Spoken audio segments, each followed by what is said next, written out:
Assalamu alaikum students. Today we are going to start our second lecture that is based on the topic of operant conditioning. Last time we discussed classical conditioning and the experiment involved in classical conditioning by Ivan Pavlov, and now we are discussing operant conditioning. So what is operant conditioning actually? Operant conditioning or instrumental conditioning, it has two names. It can be called operant conditioning, it can also be called instrumental conditioning. So it is a technique or it is a method of learning that uses rewards and punishments for behavior. Okay, जिस technique में हम लोग reward और punishment को involve करते हैं उसको हम कहते हैं ओपरेंट कंडीशनिंग. सो एक चीज़ मैं आप लोगों को यहाँ पे क्लियर कर दूँ कि क्लासिकल कंडीशनिंग और ओपरेंट कंडीशनिंग, लास्ट टाइम मैंने आप लोगों को बताया था, ये दोनों किस चीज़ की फॉर्म्स हैं? एसोसिएटिव लर्निंग की फॉर्म्स हैं. So we can say that operant conditioning is a method of learning that occurs through rewards and punishments for behaviour. And through operant conditioning, an individual makes an association between a particular behavior and its consequences or its results or its outcomes. ठीक है, हमने ये जाना था last time कि operant conditioning and classical conditioning दोनों associative learning की types हैं, यानी कि इसमें इंसान दो चीज़ों के दरमियान में एसोसिएशन बिल्ड करता है. ठीक, दो चीज़ों के दरम्यान में एसोसिएशन, जैसे कि हमने देखा क्लासिकल कंडीशनिंग में एक न्यूट्रल स्टिमुलस जो होता है वो एक कंडीशन स्टिमुलस बन जाता है और उसके साथ एक कंडीशन रिस्पॉन्स हम लोग दे रहे होते हैं. सो दो चीज़ों के दरम्यान में हमने एसोसिएशन बिल्ड किया. बिल्कुल इसी तरह ओपरेंट कंडीशनिंग भी एसोसिएशन बिल्ड करती है दो चीज़ों के दरमियान, और वो दो चीज़ें क्या हैं? रिवॉर्ड और उसका नतीजा क्या होता है, पनिशमेंट और उसका नतीजा क्या होता है. फॉर एग्ज़ाम्पल, अगर किसी स्टूडेंट को फर्स्ट आने पर आप उसको प्राइज़ देते हैं, अवार्ड देते हैं, सर्टिफिकेट देते हैं, स्कॉलरशिप देते हैं, तो उससे उसका बिहेवियर मज़ीद स्ट्रेंथन हो जाता है, मज़ीद इंक्रीज़ हो जाता है, वो मज़ीद अच्छा पढ़ने लग जाता है ताकि वो इन फ्यूचर और ज़्यादा अच्छा पढ़े और ज़्यादा चीज़ों को हासिल कर सके. इसी तरह अगर कोई स्टूडेंट फेल होता है तो उसको टीचर्स या पेरेंट्स जो हैं वो पनिशमेंट देते हैं. सो उससे क्या होता है कि उसका वो बिहेवियर जो होता है, बैड बिहेवियर, वो रिड्यूस हो जाता है और जो अच्छा बिहेवियर होता है वो स्ट्रेंथन हो जाता है. सो एक्चुअली हमारा टारगेट बिहेवियर को स्ट्रेंथन करना है, तो अच्छे बिहेवियर को स्ट्रेंथन करना जो है यहाँ पे ओपरेंट कंडीशनिंग का जो टारगेट है वो है. सो through operant conditioning, an association is made between a behavior and a consequence. consequence का मतलब होता है result या outcome, यानी किसी भी behavior का consequence क्या होगा, किसी behavior, कोई भी आपकी आदत है उसका नतीजा क्या होगा, उस चीज़ को हम देखते हैं फॉर दैट बिहेवियर. ठीक है, यानी कि ऑपरेंट कंडीशनिंग जो है वो एसोसिएशन है रिवॉर्ड के दरमियान. रिवॉर्ड का मतलब होता है इनाम, कोई भी चीज़ आप इनाम के तौर पे देते हैं, हम आम लफ्ज़ों में इसको इनाम कहते हैं. आगे चल के हम देखेंगे कि रिवॉर्ड जो है उसके क्या नेम्स हैं और उसका क्या मतलब है. सो रिवॉर्ड एंड पनिशमेंट के ऊपर जो भी बिहेवियर मॉडिफिकेशन की टेक्निक बेस्ड है, that is called operant conditioning. So now we'll discuss the little bit history of operant conditioning. So we can see that B.F. Skinner, जो कि साइकोलॉजिस्ट थे, B.F. Skinner ने क्या किया, इस पे काफ़ी सारा काम किया ओपरेंट कंडीशनिंग के ऊपर. So he is regarded as the father of operant conditioning. लेकिन उनका जो काम था वो किसके काम पे बेस्ड था? पहले से थ्रॉन्डाइक ने 1898 में कुछ काम किया था. उन्होंने हमें बताया था कि एक लॉ ऑफ अफेक्ट होता है. ठीक है, लॉ ऑफ अफेक्ट है जिस पे बेस करके उन्होंने बिहेवियर की मॉडिफिकेशन की कुछ हमें टेक्निक्स बताई थी. ठीक, उन्होंने जैसे कि एक केज में, एक पिंजरे में उन्होंने कुछ रैट्स को रखा, सही, और उन रैट्स को जो है उन्होंने डिफरेंट किस्म के लिवर्स प्रेस करने को, या आप कह सकते हैं कि बटन्स प्रेस करने को रखे हुए थे उस केज के अंदर. सो हुआ ये कि जब रैट जो था एक बटन प्रेस करता था या एक लिवर प्रेस करता था, उसमें से ग्रीन कलर की लाइट निकलती थी, तो उसको खाना मिल जाता था। और दूसरा बटन जब वो प्रेस करता था या दूसरा लिवर जब वो प्रेस करता था, तो उसके नतीजे में क्या होता था, रैट को करंट लग जाता था और रेड कलर की लाइट ऑन होती थी। सो रैट ने वक्त के साथ साथ सीख लिया रिवॉर्ड और पनिशमेंट की वजह से कि मुझे किस चीज़ पे खाना मिलेगा और किस चीज़ पे मुझे करंट मिलेगा। सो उसने अपना बिहेवियर सीख लिया, उसका बिहेवियर मॉडिफाई हो गया, यानी कि उसकी लर्निंग हो गई। सो इस टेक्निक पे बेस करके बी एफ स्किनर ने भी ऑपरेंट कंडीशनिंग के ऊपर काफ़ी काम किया। So according to this principle, behavior that is followed by pleasant consequences is likely to be repeated. So इसका मतलब क्या हुआ कि जिस behavior के अच्छे consequences होंगे, अच्छे results आएंगे और आप खुश होंगे उसके इनाम को receive करके, तो आपका behavior ज़्यादा हो जाएगा, strengthen हो जाएगा, मतलब increase हो जाएगा। And behavior followed by unpleasant consequences is less likely to be repeated.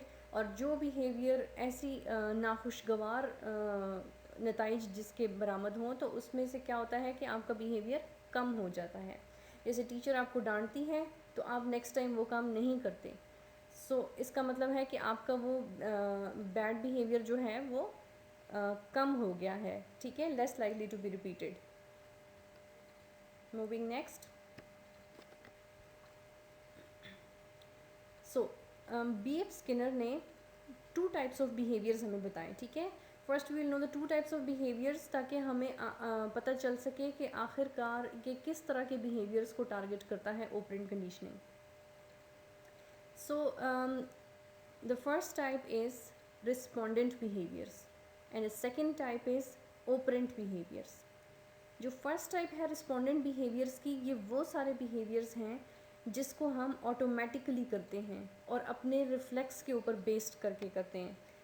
For example, आपको कोई चीज़ गर्म लगती है, चाय का कप आपने पकड़ा या कोई भी देगचा वगैरह, उसको आपने टच किया और वो गर्म है, तो आप फ़ौरन हाथ पीछे कर लेते हैं, ठीक है। तो ये आपका जो ब्रेन है वो आपको मैसेज देता है कि आपने हाथ पीछे कर देना है। तो आपका ये रिफ्लेक्सिव बिहेवियर है जो कि अचानक से हो जाता है और ऑटोमेटिकली हो जाता है। सो इसको हम कहते हैं रिफ्लेक्सिव बिहेवियर या रिस्पोंडेंट बिहेवियर। दूसरी टाइप है operant behaviours. Now what are operant behaviours? Operant behaviours वो होते हैं जो हमारे कॉन्शियस कंट्रोल में होते हैं, जो हम सोच समझ के जो बिहेवियर्स करते हैं उसको हम कहते हैं ऑपरेंट बिहेवियर्स। यानी आप क्लास में लेट आ रहे हैं, आपको टीचर डांटेगी, ये बात आपको पता है। सो जब भी आपकी क्लास का टाइम होगा आप वक्त पे क्लास में पहुंच जाएंगे। सो ये क्या है, आपने कॉन्शियसली अपने बिहेवियर को कंट्रोल किया। सो जब कॉन्शियसली आपने बिहेवियर को कंट्रोल किया, these are called operant behaviours. अब ऑपरेंट कंडीशनिंग जो है वो ऑपरेंट बिहेवियर्स के ऊपर मोस्टली काम करती है। जो बिहेवियर आपके मॉडिफाई हो सकते हैं, यानी कि बदल सकते हैं, चेंज हो सकते हैं, उनको हम लोग टारगेट करते हैं और उसको हम चेंज करते हैं। Moving next.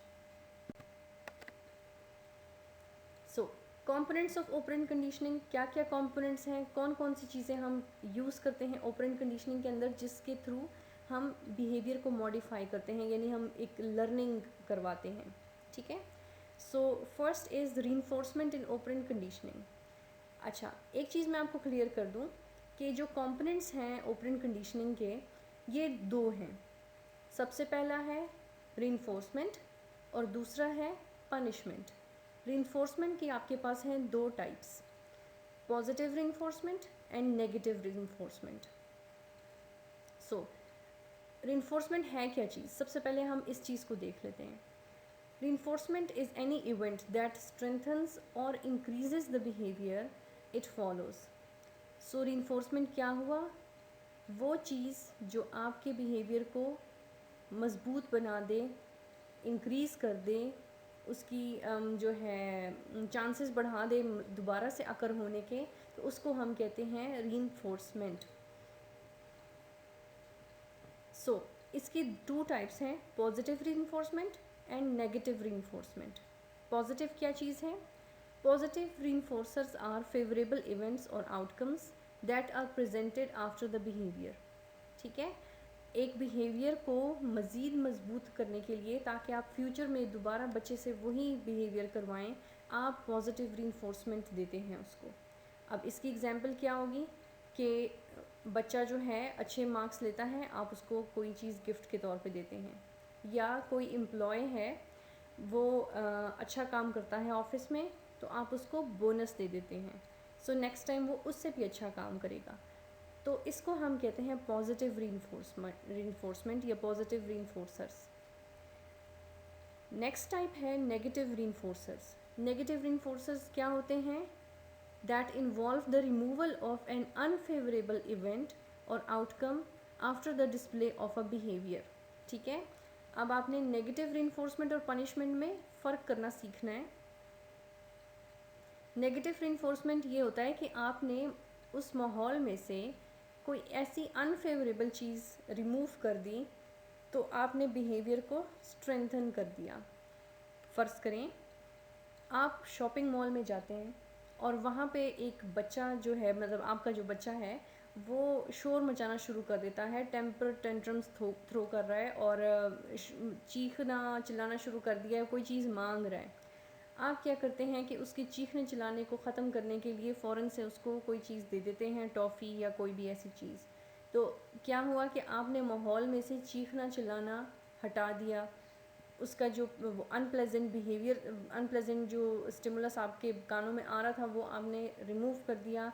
सो क्या हुआ कि आहिस्ता आहिस्ता बच्चा जो है उसका बिहेवियर स्ट्रेंथन हो गया कि वो नेक्स्ट टाइम भी यही करेगा कि वो शोर मचाएगा और आपसे चीज़ ले लेगा। और आपका बिहेवियर भी स्ट्रेंथन हो गया कि जब भी वो शोर मचाए आप उसको कोई चीज़ पकड़ा दें, और इसी तरह वो अनप्लेजेंट चीज़ आपने माहौल में से रिमूव कर दी। मूविंग नेक्स्ट,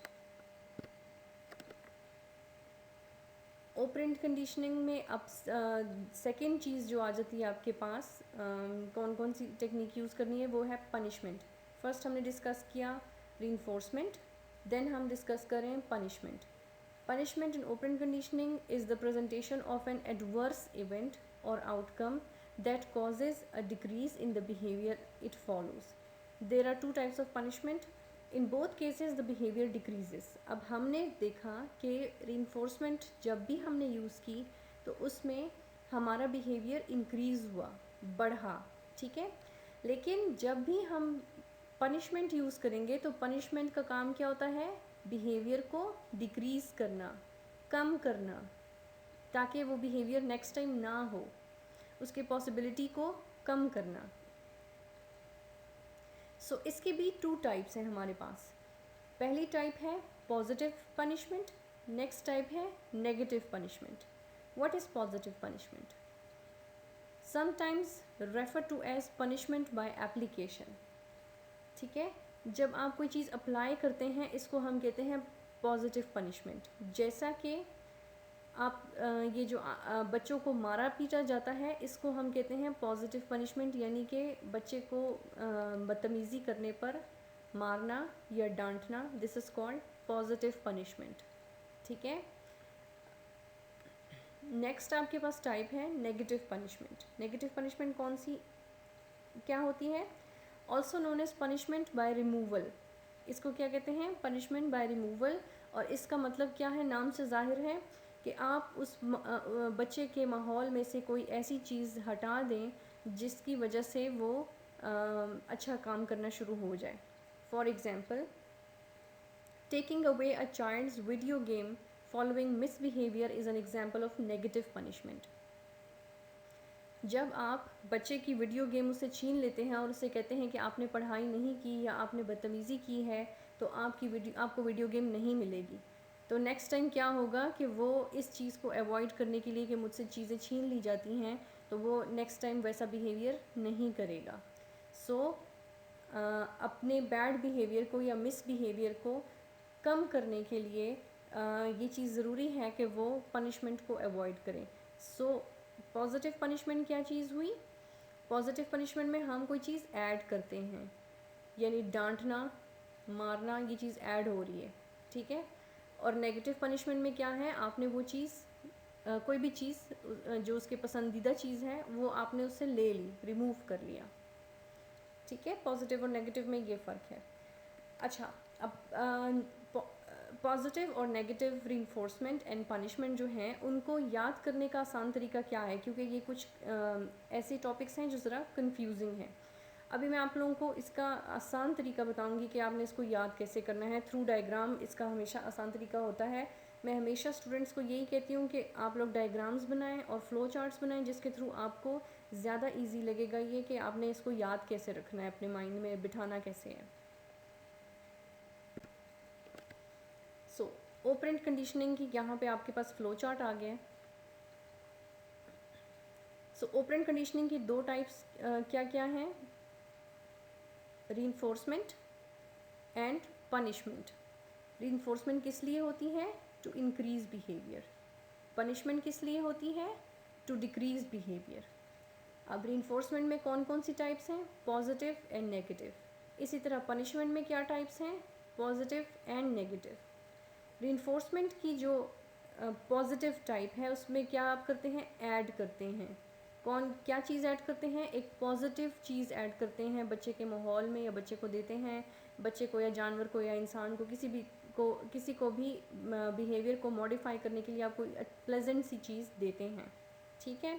इसी तरह पनिशमेंट में क्या होता है, पॉजिटिव पनिशमेंट जो है उसमें भी आप चीज़ ऐड कर रहे हैं, लेकिन चूंकि ये पनिशमेंट है इसलिए आप एक अनप्लेजेंट स्टिमुलस को ऐड करते हैं, जैसे आपने उसको मारा पीटा डांटा।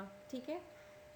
इसी तरह नेगेटिव रीइंफोर्समेंट में क्या होता है कि आप किसी चीज़ को रिमूव करते हैं, एक ऐसी चीज़ को रिमूव करते हैं, अनप्लेजेंट स्टिमुलस को रिमूव करते हैं ताकि उसके बिहेवियर को बढ़ाया जाए।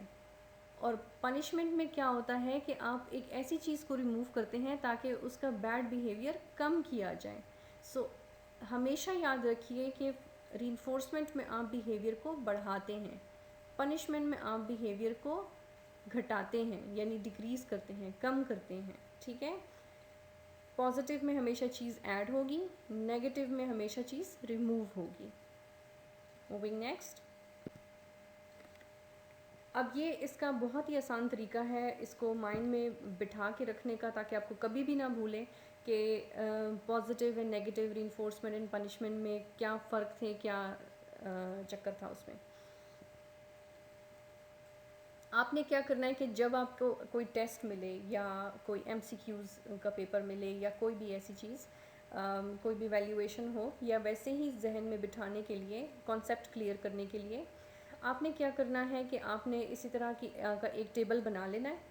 ठीक है। और उसके आपने y एक्सिस पे ये जो इसकी वर्टिकल साइड होती है, इसकी एक साइड पे आपने लिखना है पॉजिटिव और उसके नीचे लिखना है नेगेटिव। अब आपको हमेशा पता है कि पॉजिटिव का साइन जो होता है वो किस चीज़ का होता है, ऐड करने का होता है, यानी प्लस करने का होता है। सो पॉजिटिव में हमेशा क्या करेंगे, ऐड स्टिमुलस। नेगेटिव में आप क्या करेंगे, रिमूव स्टिमुलस। नेगेटिव में हम हमेशा रिमूव करते हैं, सब्ट्रैक्शन करते हैं। सो यहाँ पे आप लिख लेंगे रिमूव स्टिमुलस। ऊपर आपने इस टेबल के लिख देना है रीइंफोर्समेंट एंड पनिशमेंट दूसरे बॉक्स में। अब आपको ये तो पता है कि रीइंफोर्समेंट हमेशा क्या करती है, बिहेवियर को इंक्रीज़ करती है। पनिशमेंट का क्या काम होता है, बिहेवियर को डिक्रीज़ करना। अब आप जब आएंगे तो इस चार्ट को आप जब बनाएंगे तो आप खुद ब खुद इन दोनों चीज़ों को मैच करते जाएं। जो आपने पॉजिटिव लिखा है और रीइंफोर्समेंट ऊपर लिखा है, इसके नीचे जो बॉक्स आ रहा है ग्रीन कलर का, ऑब्वियसली इसमें क्या होगा कि पॉजिटिव की वजह से इसमें आ जाएगा add pleasant stimulus to increase behaviour, क्योंकि ऊपर रीइंफोर्समेंट लिखा हुआ है तो रीइंफोर्समेंट के साथ ये टच हो रहा है और पॉजिटिव के साथ टच हो रहा है। इसका मतलब है कि add stimulus to increase behaviour. इसी तरह इसी के साथ वाले बॉक्स में आए जिसमें पनिशमेंट लिखा है, जो पिंक कलर का बॉक्स है ऊपर वाला, इसमें आप देख रहे हैं कि इसके लेफ़्ट साइड पे लिखा हुआ है पॉजिटिव, जिसका मतलब है ऐड करना। सो ऐड एवर्सिव स्टिमुलस, यानी कि ऐसा स्टिमुलस जो कि अनप्लेजेंट होता है वो आपने ऐड किया। और पनिशमेंट करती क्या है, टू डिक्रीज़ बिहेवियर, सो आपने टू डिक्रीज़ बिहेवियर नीचे लिख दिया। उसके बाद आपने नेगेटिव की तरफ आ जाना है, नीचे वाले ब्लॉक में। नेगेटिव में ये होता है कि आप चीज़ों को रिमूव करते हैं, सो नेगेटिव के वर्ड की वजह से आपने फ़ौरन से रिमूव लिख देना है वहाँ पे। और रीइंफोर्समेंट क्या करती है, इंक्रीज़ करती है। तो आपने, इसका मतलब क्या हुआ कि रिमूवल ऑफ एनी एवर्सिव या unpleasant stimulus to increase behaviour is called negative reinforcement. इसी तरह उसी के आगे पिंक बॉक्स में जाएं जो राइट साइड पे है, उसमें क्या है कि नेगेटिव वाली लाइन में होने की वजह से इसमें आपने रिमूव लिख दिया, और पनिशमेंट के नीचे होने की वजह से इसमें आपने लिख दिया to decrease behaviour. So removing of unpleasant stimulus to decrease behaviour is called negative punishment. इस तरह से आपने अगर चार्ट बना लिया तो आपके लिए बहुत ईजी हो जाएगा कि आप इस क्वेश्चन को अटैम्प्ट करें या आप MCQs सॉल्व करें, क्योंकि ये कॉन्सेप्ट्स अगर माइंड में क्लियर हो जाएं किसी चार्ट के थ्रू या किसी डायग्राम के थ्रू तो ज़्यादा बेटर रहता है। कभी भी रोट मेमोराइजेशन मत कीजिएगा। रोट मेमोराइजेशन से आपको कन्फ्यूजन होगी जब आपसे टेक्निकल क्वेश्चंस पूछे जाएंगे। So moving next, now comes the schedules of reinforcement. Schedules of reinforcement क्या होते हैं? जब हमने बच्चों को या किसी को भी इंसान को जिसका हमने बिहेवियर मॉडिफाई करना है, उसको हमने किस तरह से रिवॉर्ड या पनिशमेंट देना है। मतलब कहने का ये है कि कब कब किस किस तरह से हमने रिवॉर्ड और पनिशमेंट देना है, तो कैसा कैसा बिहेवियर जो है वो चेंज होगा। ठीक, सो इसको भी सॉल्व करने का या इसको याद रखने का आसान तरीका जो है वो ये है कि आपने लेफ़्ट साइड पे रेशो लिखा और उसके नीचे इंटरवल लिखा। इसी तरह ऊपर वाली साइड पे आपने फिक्स लिखा और वेरिएबल लिखा। अब आपको मैं मीनिंग इसका बताऊंगी। रेशो का मतलब क्या होता है? किसी भी चीज़ की अमाउंट या क्वांटिटी, इसको हम कहते हैं रेशो। ठीक है, जैसे हम कहते हैं कि हम चाय बनाते हैं तो हम कहते हैं कि हमने चीनी और पत्ती की कितनी कितनी रेशो लेनी है, मतलब कितना कितना लेना है। कोई चीज़ 2 टेबल स्पून है तो कोई चीज़ 1 टेबल स्पून है, ये रेशो है। ठीक है, सो रेशो क्या है कि कितनी कितनी आपने रिवॉर्ड देनी है, कितनी कितनी आपने पनिशमेंट देनी है। इसी तरह इंटरवल, इंटरवल का मतलब क्या होता है? हम हमेशा ये वर्ड इकट्ठा यूज़ करते हैं, जैसे हम कहते हैं कि time interval. So actually interval का मतलब ही टाइम होता है। ठीक है, जब हम इंटरवल कहते हैं इसका मतलब है टाइम, यानी कि यहाँ पे इसका क्या मतलब है कि कितने वक्त के लिए या कितने वक्त बाद आपने रिवॉर्ड या पनिशमेंट देना है। अच्छा, फ़िक्स्ड का मतलब आपको पता है कि एक चीज़ जो कि फ़िक्स हो, मखसूस मकदार जिसकी बताई होती है। और वेरिएबल का मतलब होता है वो चीज़ जो कि चेंज होती रहती है। फ़िक्स्ड का मतलब हमेशा होता है कांस्टेंट, और वेरिएबल का मतलब हमेशा होता है जो चीज़ चेंज हो रही है, वेरी कर रही है। ठीक है, ओके। सो नाउ हमें अब पता चल जाएगा कि रेशो और फिक्स के साथ जो ब्लॉक टच कर रहा है उसमें हम ऑब्वियसली क्या लिखेंगे? Completion of a constant number of responses. ठीक है, रेशो का मतलब मैंने बताया था कि नंबर होता है, मखसूस मकदार कोई भी मकदार होती है, और फिक्स का मतलब होता है मखसूस। सो मखसूस एक बिहेवियर शो करने के बाद आप उसको रिवॉर्ड देते हैं या पनिशमेंट देते हैं, तो तब इसको हम क्या कहते हैं? Fixed ratio. फिक्स्ड रेशो हम इसको कहते हैं। यानी कि बच्चे ने अगर ऐसा बिहेवियर शो किया है जो कि एक फ़िक्स्ड नंबर ऑफ़ टाइम्स वो करता है। फॉर एग्ज़ाम्पल आपने डिसाइड कर दिया कि 3 दफ़ा इसके अच्छे मार्क्स आए टेस्ट में तो फिर इसको कोई अवार्ड मिलेगा, या 3 दफ़ा इसकी कॉन्स्टेंटली फ़र्स्ट पोजीशन आई तो फिर इसको हम ट्रॉफ़ी देंगे। So this is fixed ratio. ठीक, इसी तरह इसके नीचे वाले बॉक्स में आ जाएं जहाँ पे इंटरवल के साथ वाला बॉक्स है और फिक्स्ड के नीचे वाला है। सो इसमें क्या है? reinforces the first response after a constant amount of time. आप reinforce करते हैं किस चीज़ को? The first response after a constant amount of time, यानी कि पहला जो बच्चे का रिस्पॉन्स होता है उसको आप रिवॉर्ड कर देते हैं फिक्स्ड अमाउंट ऑफ टाइम के बाद। यानी इंटरवल के साथ ये टच हो रहा है तो इसलिए हमने टाइम की बात की, और फिक्स्ड के साथ ही टच हो रहा है तो कांस्टेंट अमाउंट ऑफ टाइम, यानी आप टाइम फिक्स कर लेते हैं इसके लिए कि मैं हर मंथ बाद या हर एक वीक बाद इसको मैं रिवॉर्ड दूंगा या इसको मैं रीइंफोर्समेंट दूंगा, तो जिसकी वजह से हमने इसका बिहेवियर मॉडिफाई करना है। इसी तरह आगे आप वेरिएबल के बॉक्स में आ जाएं, जो वेरिएबल के नीचे बॉक्सेस हैं। सो वेरिएबल के नीचे जो पहला बॉक्स है ये रेशो के की लाइन में आ रहा है, तो इसका क्या मतलब हुआ कि completion of changing number of responses. Variable की वजह से हमने चेंजिंग का वर्ड यूज़ किया है, रेशो की वजह से हमने नंबर का वर्ड यूज़ किया है। तो चेंजिंग नंबर ऑफ रिस्पॉन्सेज यानी जब मुख्तलिफ़ किस्म के रिस्पॉन्सेज वो दे, कभी वो 5 दफ़ा एक रिस्पॉन्स दे, कभी वो 3 दफ़ा रिस्पॉन्स दे, कभी वो 8 दफ़ा रिस्पॉन्स दे, तो आप उसको रिवॉर्ड दें। यानी कि रिवॉर्ड का कोई ना तो मखसूस टाइम फ़िक्स किया हुआ है आपने, और ना ही आपने नंबर ऑफ़ रिस्पॉन्सेज जो है वो फ़िक्स किया हुआ। फ़िक्स कुछ भी नहीं है, यहाँ पे आपने वेरी करके देना है डिफरेंट टाइम्स पे। जब आप, जैसे इंसान कह सकता है कि जब आपका दिल खुश हो तो आप उसको दे दें रिवॉर्ड या पनिशमेंट। फिर उसके बाद सबसे लास्ट जो बॉक्स है उसमें आप आ जाएं तो आप देखेंगे कि वेरिएबल और इंटरवल, ये दोनों इसके साथ जो है वो इसकी सीध में आ रहे हैं। मतलब वेरिएबल के नीचे आ रहा है ये बॉक्स और इंटरवल की लाइन में आ रहा है ये बॉक्स।